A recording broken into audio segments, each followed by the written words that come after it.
Procurement is the acquisition of goods, works, and services by any means. That is by hire purchase, rental, lease, and just by regular buying. And procurement is really about getting from the economic market those things that the government needs in order to deliver services that is mandated to deliver. That's what public procurement is all about. Anybody can be a supplier to the government. There are only two criteria that you must meet. That is, ordinarily, suppliers must be registered with the Public Procurement Commission and must be tax compliant in order to be eligible to participate. But there's no discrimination, there's no fetter on your participation. The government spends approximately $3 billion United States dollars every year in the public procurement market in Jamaica.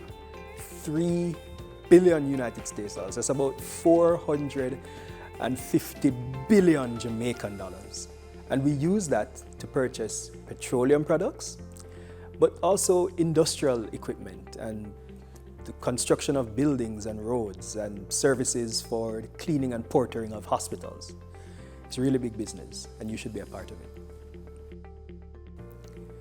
In Jamaica, public procurement is governed by a legislative framework found in the Public Procurement Act 2015, as well as the Public Procurement Regulations 2018, the Public Procurement Reconsideration and Review Regulations 2018, the Public Procurement Registration and Classification of Suppliers Regulations 2019, and a range of other ministerial orders that have been made pursuant to those legislation.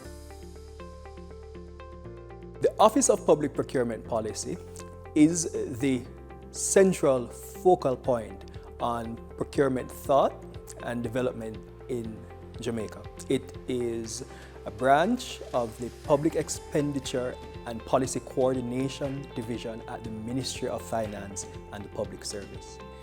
The Office of Public Procurement Policy is mandated by law to develop the public procurement system using statistics and data and cutting-edge thought to ensure that public procurement is efficient, effective, and it does exactly what it's meant to do, to ensure that services are delivered to all the citizens of Jamaica. In Jamaica, public procurement rules are based on four main principles. One, a principle of transparency that says government must be open and forthright and must also ensure that all suppliers have the ability to see when contract opportunities are available and that anyone who is interested can understand the actions and decisions that have been taken in the public procurement transactions. Two, a principle of competition, which says as far as possible, government should ensure that all the suppliers who can get a shot at earning a contract.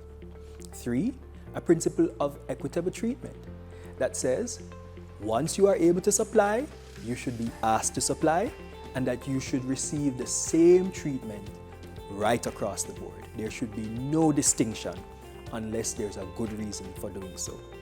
And finally, a principle of proportionality. And that says we should not do what goes beyond what is necessary to get things done. So all the bureaucratic and difficult parts of the process, we must be careful to reduce those so that we can get into contract quickly and get that contract implemented in the best possible way. Those are the four main principles that underpin the public procurement system in Jamaica. The Procurement Review Board is a quasi-judicial tribunal. And what that means, it's a body that's established by the Public Procurement Act that's assembled to hear complaints from aggrieved bidders. That is, those persons who have participated in public procurement and who feel that the system has not worked for them in the way expected. So maybe they will allege that the procuring entity did not follow the rules or that they did not give them the right points, etc. The Procurement Review Board will hear those complaints and will direct the procuring entity or the aggrieved bidder to make restitution or amends as necessary. Now, the Procurement Review Board differs from the Integrity Commission or any other oversight institution. Those institutions are empowered to identify acts of misfeasance and corruption and to ensure that appropriate sanctions are levied against those who are caught in those acts.